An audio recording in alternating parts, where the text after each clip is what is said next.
Welcome to Barrio Voices, where we highlight the voices of our barrios, familias, and communities. This is Velas, and I hope you're having a good one. Sit back and enjoy la plática.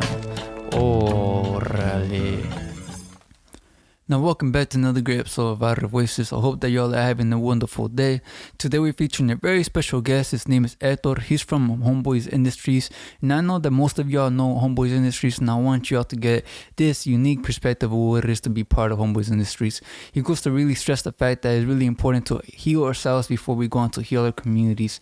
And he goes to really share his own experience of what it meant to really overcome his pain, obstacles, and all those different things that were bringing him down, all those baggages, and really go to heal, and then if there be better role models and leaders that we could have within our communities, that really are giving back and allowing others, to have that healing space as well.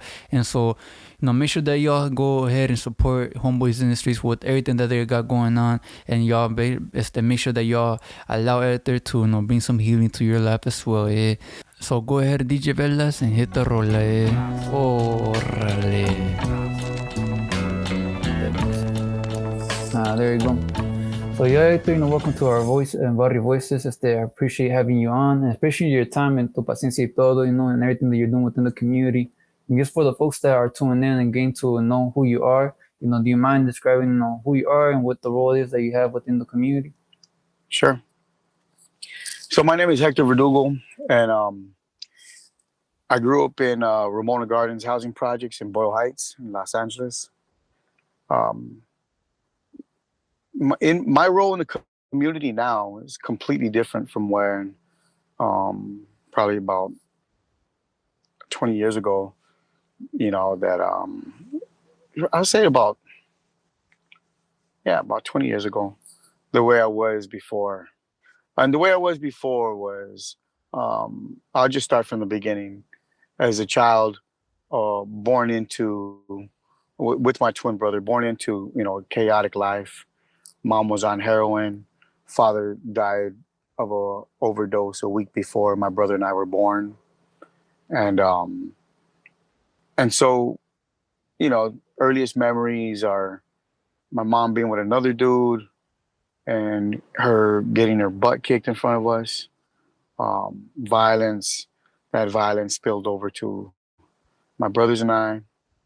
And then, just being in the projects, all my family's from the neighborhood, from the gang. And so it just got kind of crazy as far as the layers of violence and neglect, and that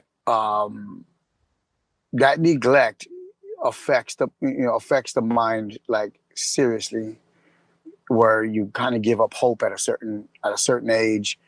And then by the time I was 13, 14 years, well, about 12, 13, going into middle school, I got jumped into the barrio, and then became a gangster through the 90s, and the homies prepped me for juvenile hall, and then eventually prepping me for prison. And so I went to both, and drug dealer. I learned a lot of street things that even like I said, the majority of the brothers and sisters that are street people weren't really catching on as far as making big money and having lawyers and staying out of prison. And so I didn't really do a lot of time. I did 2 years, but I had a lot of cases that I fought and beat. And so eventually I just said, what am I doing, man? I started to reflect on my life, and it kind of threw my hands up. I had met Father Greg. Father Greg is the founder of Homeboy Industries while I was in juvenile hall as a kid, but never thought twice about ever going to Homeboy Industries until it was about 20. I was actually about 30 years old. And then I said, I gotta just. So a friend of mine told me about Father Greg, and so I went to Homeboy Industries, and that's where I just major, transformation started to happen in my life. And I've been there for Homeboy Industries going on, I'm thinking of hitting the 15-year mark, 14, 15 years. And came in as a client or a homeboy, and worked my way up the ranks. First, really just working on myself, and then got involved in the community I grew up in Ramona Gardens through Legacy LA. The executive director is Luca Lanche, and helped kind of create that, and then became a board member because I was already working at Homeboy, and then was pretty active in the beginning. I don't think I'm as active with Legacy anymore, even though I'm still on the board. But I am active in Ramona Gardens as far as being there, talking to the youngsters, and I mainly work with gang members, and most of the people in the neighborhood know that I'm at Homeboy Industries. So a lot of my homeboys come. Some of them, thrive, and some of them choose to go back to um, the gang life and get busted and stuff. And the beauty of Homeboys is you can always come back. Always, the doors are always open, and whenever you mess up, we'll send you to rehab, and But if you say I don't want to do this no more, then we say, well, come back when you're ready, homie, because we'll be here. So a lot of people come back, and some people don't. Some people get killed, and some people end up getting life in prison, and or some 10 plus years, and then I've seen a few people come out after doing that much time, and then get back into the program because they knew that the program works, and the program is just more of just love and embracing and kinship. But the main ingredient is love. Main tool is to heal. If you want, is that a tool? I don't know. So and so yeah, that's where I'm at now, and that's my involvement in the community. Yeah, I feel like that's a really, I think that's the best intro I've ever heard. Just for real, like that's really profound and depth, and it's raw too. Talking about who you were and where you're at now.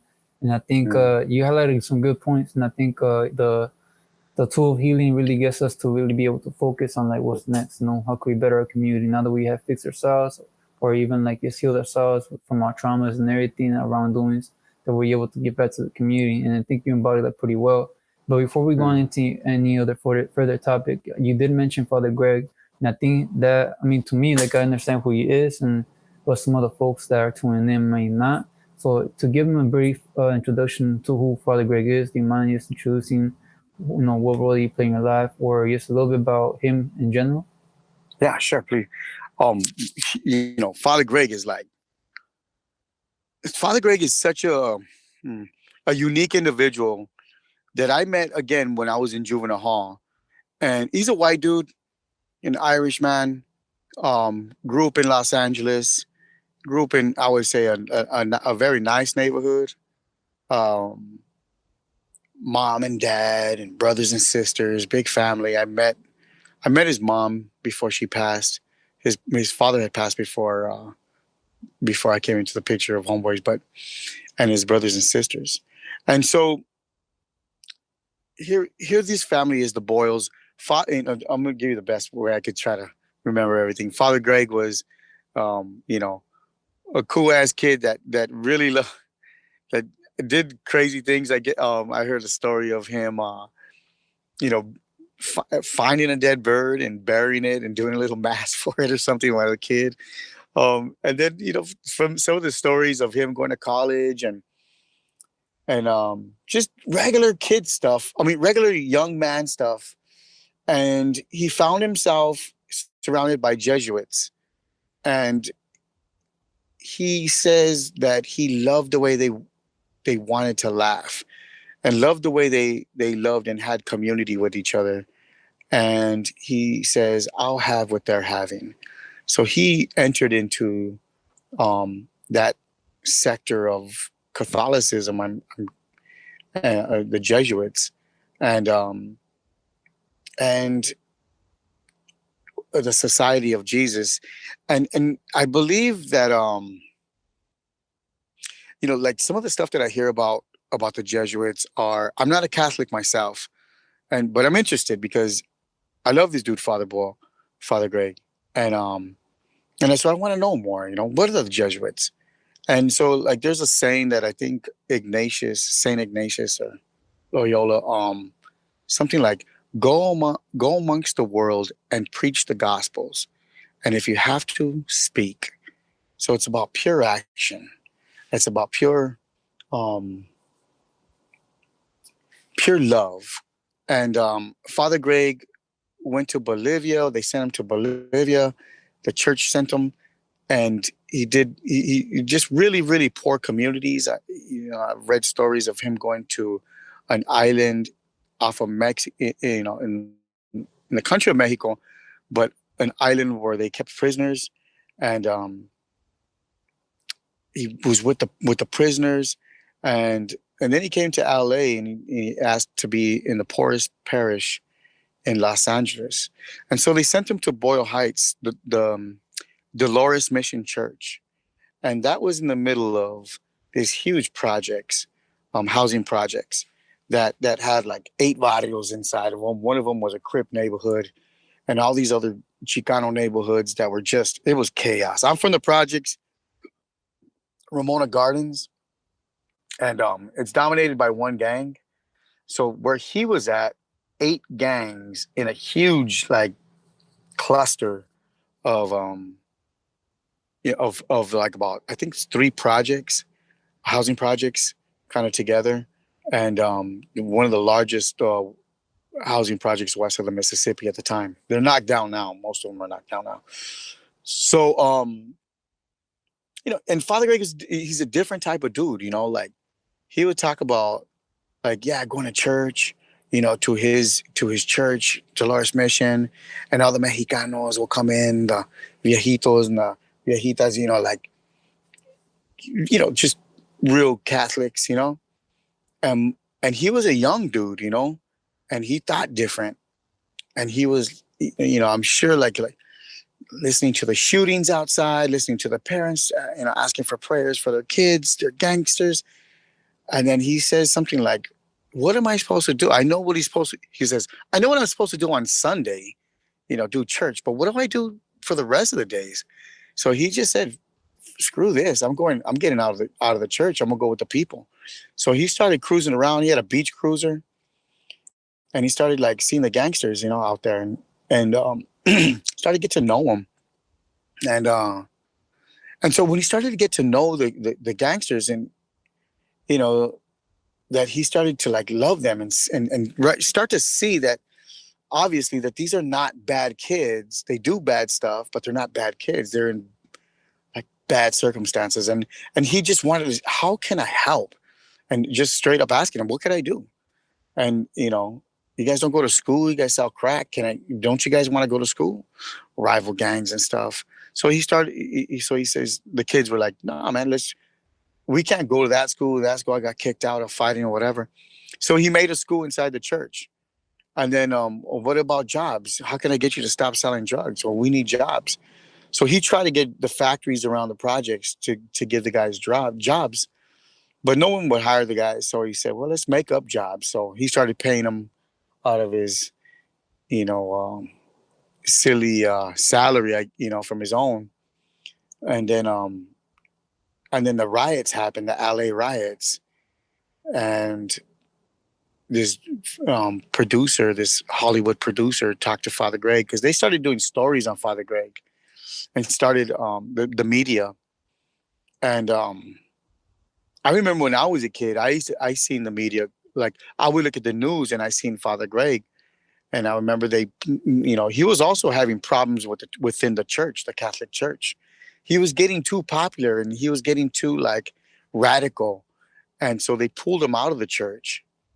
And I seen all these cholos in this community crying that, why are you guys pulling our priest out? And I, as a young, ignorant kid looking at these guys, I was saying, why are these dudes crying for the priest? And just not knowing. And eventually, he came back to Dolores Mission, and I kind of all over the story that I'm giving is kind of all over the place, and the timeline doesn't match. But he started Homeboy Industries uh, with one job. Like I think they had a tortilla factory, and you know they were doing. He was hooking up the homies with jobs and stuff, and then Homeboy Industries kind of started. Then Father Greg noticed that the guys would get busted. They would get like feed man jobs. Like these dudes were making money, but they would lose it right away, fighting with their supervisor, just doing dumb stuff. And then he was like, "What's going on?" So it's not the job that's going to change the person. He realized it was we carry we're damaged goods, and we carry a lot of pain, and that pain um, it comes out.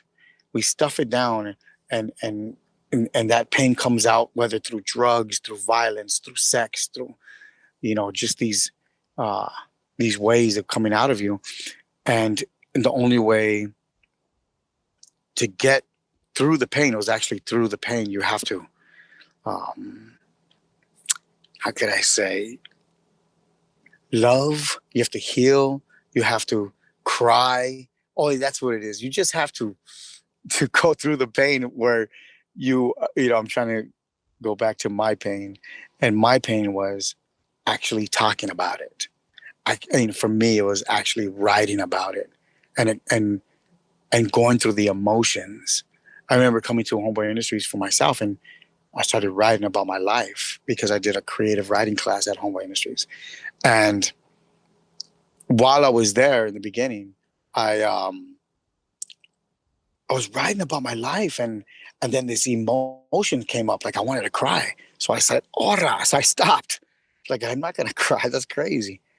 But there was something in me that said, "We're gonna pick this up later on." So when I went to my pad, I just started writing again, and those emotions came up, and I allowed them to come through me, and I just started crying, and so at Homeboy Industries, Father Greg kind of allows you to go through these emotions, and he'll be there with you and cry with you, and walk with you through this pain. And most of us who don't have fathers, we just like wow, like I was in awe of this dude who gave who loved us, who loved me so much that I always when in the beginning I was and still do, I just feel like this is what it feels like to have a father. And he loves us like gang members. Homeboy Industries is for gang members, which what embraces us the most, gang members, outside of your gang. It's just incarceration, juvenile hall, county jail, prison, the cemetery. Um, but but Homeboy Industries is for me the first positive um, place that just says come here, we got you, specifically you gang member. You're not, gang members are just boys and girls in pain, even though you're in men and women bodies, but we take young people too. So that's Father Greg, um, one of the greatest men I've ever had the privilege to know, to work with.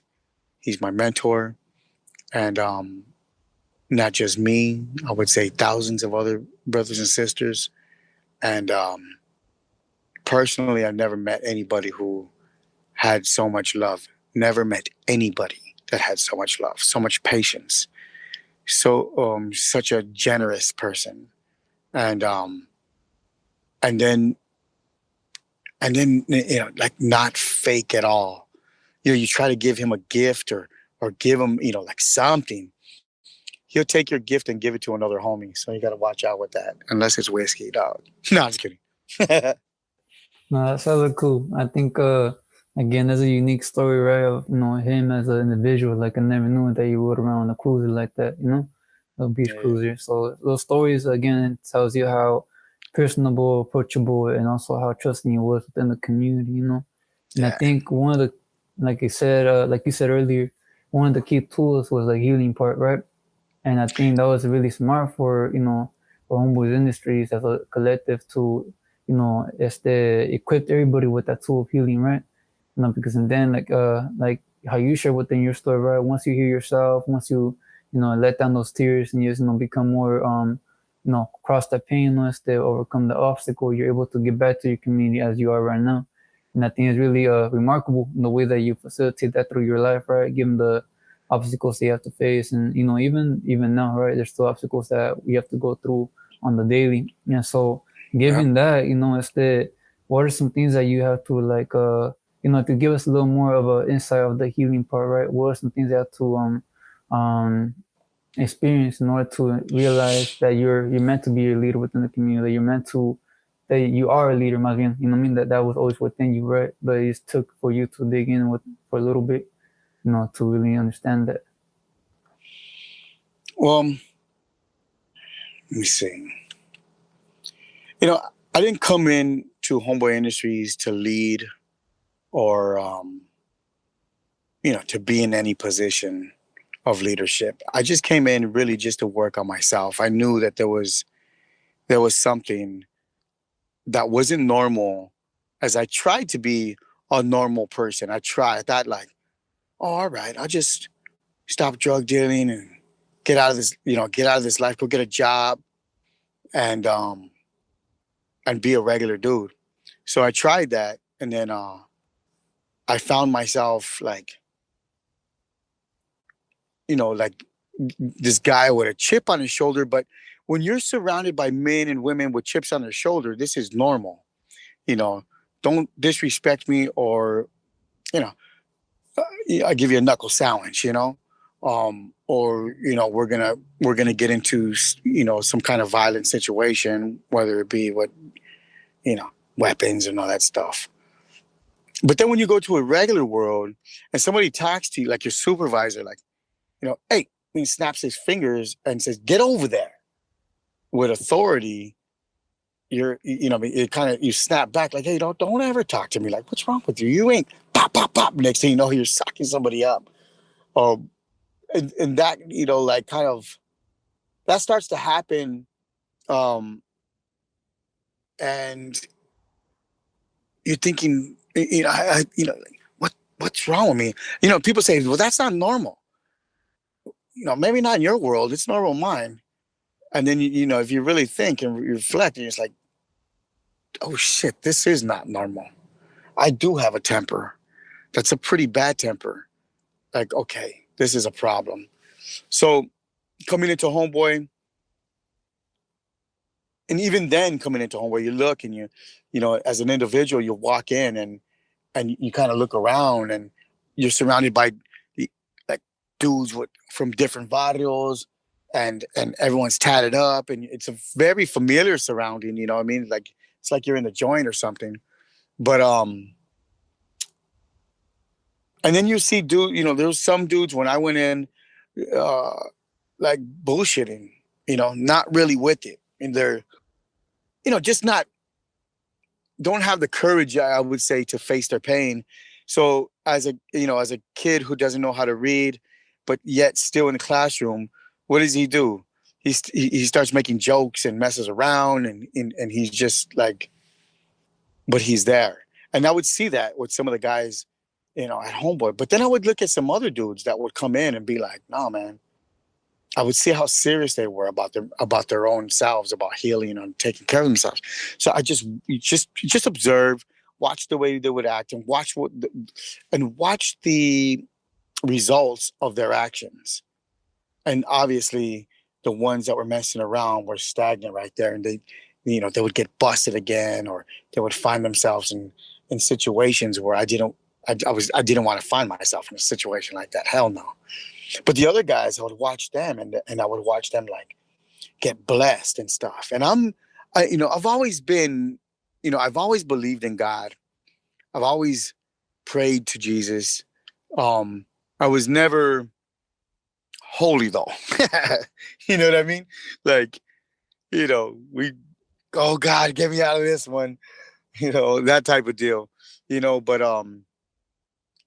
going to Homeboy was like, hey guys, seriously, I need you on this one. Help me in my life.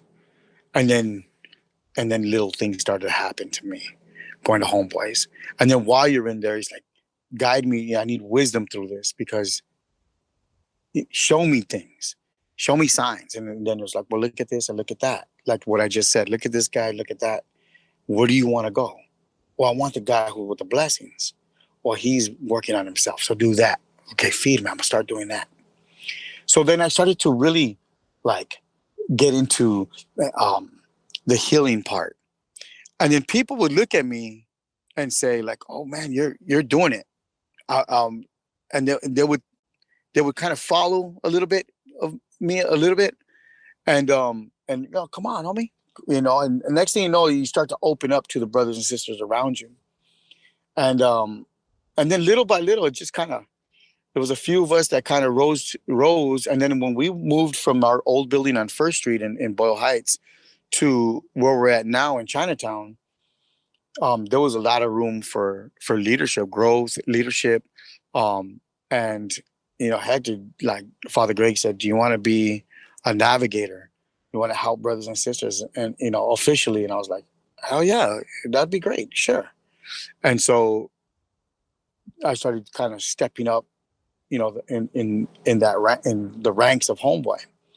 And now I'm the associate executive director of Homeboy, which is a great honor for me, like for me to be able to sit on Father Greg's desk whenever he's gone, and just work with the community, of where we're at. So that was the steps to kind of where I'm at as a so-called leader. But I think that we're all together. I don't know how to explain that too much, but and in the process of that is a constant. I'm talking constant to this day of learning about myself, of learning patience, humility, uh, you know, prayers in the morning, coming to Homeboy, learning how to balance my life, and that's a constant battle, and a lot of therapy, a lot of tears, and a whole lot of laughter, a whole lot of love, a whole lot of family building with my brothers and sisters at Homeboy. I love the people there. They're my family, and I couldn't see my life without them.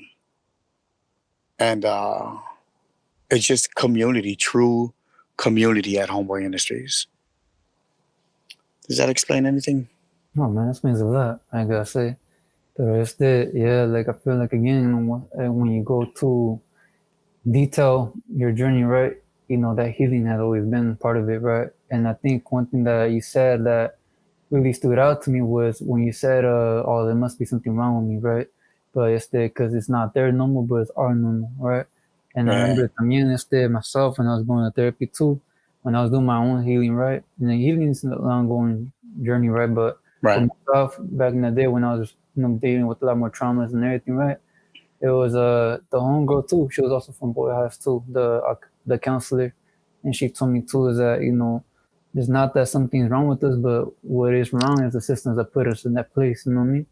And so I'm glad that there's systems that are it's the countering that, right? That there's Yeah. organizations that are countering that, and it's the normalizing our traumas, or not normalizing them, but it's the what's the word, validating, validating our own experiences, providing space for us to build community, and like you said, even like show love to one another, right? Where it's there for especially like us, where love was not a common word or act of or an action, right? And so I'm glad that there's something like Homeboys Industries proving that, and building that and being the model for it. And for me, it's like again, my last questions would be, like when it comes down to like your role right now, given that you have some good experience, right, being there and kind of like seeing what tools work, what tools doesn't. For other organizations, for other individuals that want to give back to the communities to heal themselves and heal their communities. What are some ways or what are some things that you would advise them? If I heard the question right, how words of advice for brothers and sisters who want to heal their own communities. Is that correct? Mm-hmm. Correct. Cool. Let me see. My advice would be, it's easy to say a lot of stuff, say things, oh, you should, or, you know, you know, you can do it. And I don't know, like all that, all the words they're how, I know words are powerful and all, but action is definitely more powerful. Holding somebody's hand through the process of anything, man, getting your GED, um, getting into community college and beyond. Um, walking with somebody through the process of getting their ID at the DMV, getting their lives together, being there for a brother and sister who really just wants to talk, man, and in a safe place. There's a lot of, we have actual therapists at Homeboy Industries with their little therapy rooms, but if you come around Homeboy, you'll see a lot of just walking around. If you're not familiar with it, and I've heard this before, it's like, all you guys do is walk around, a bunch of cholos all around a building.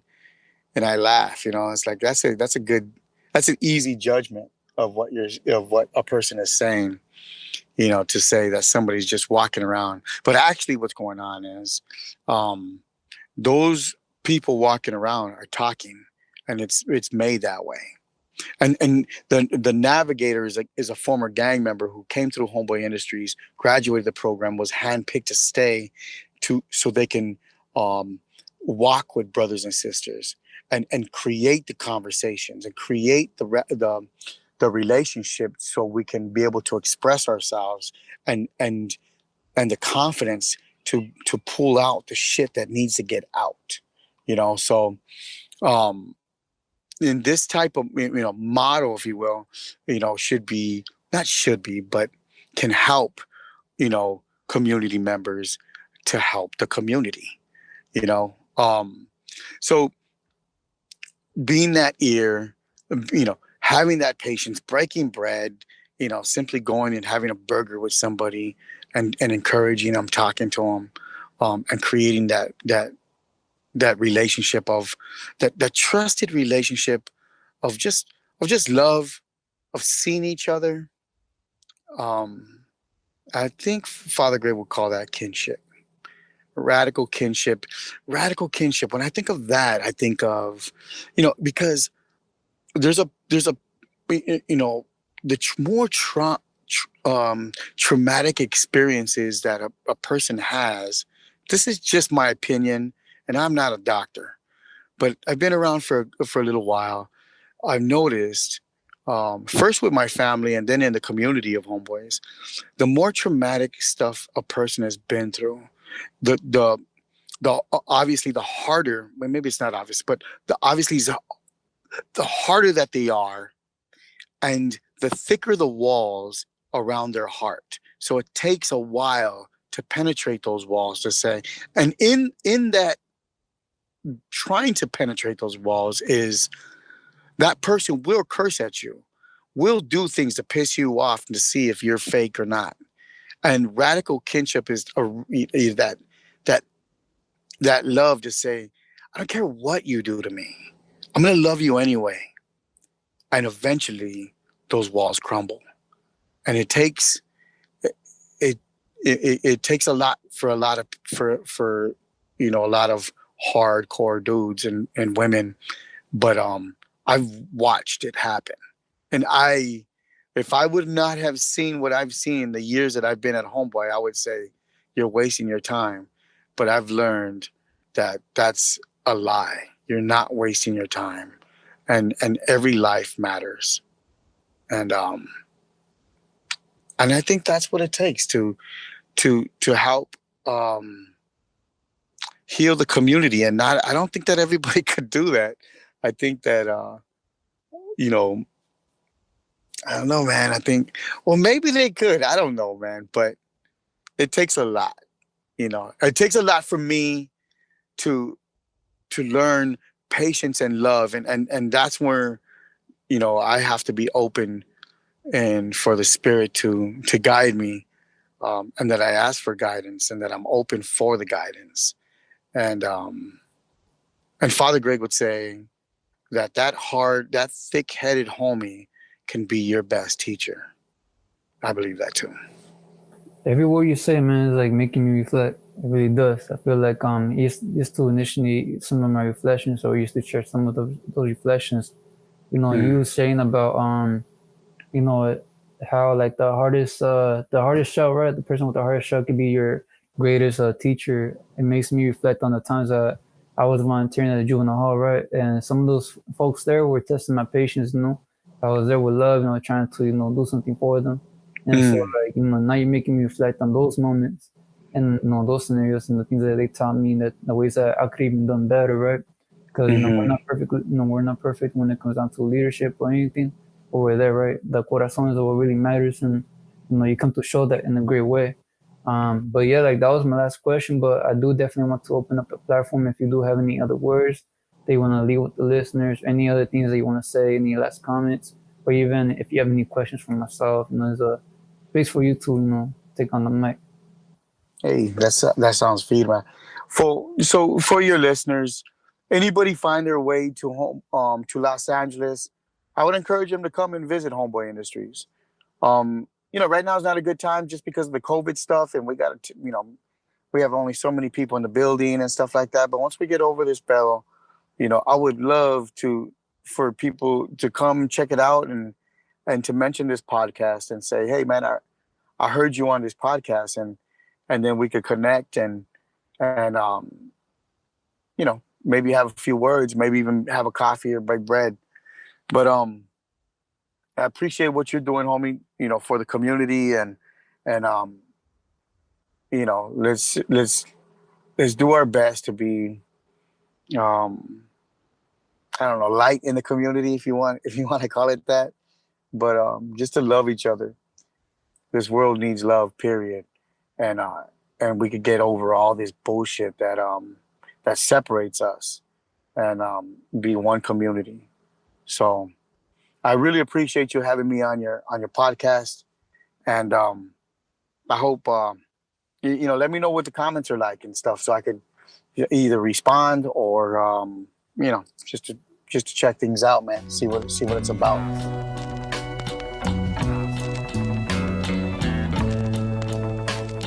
And there you have it, mi gente.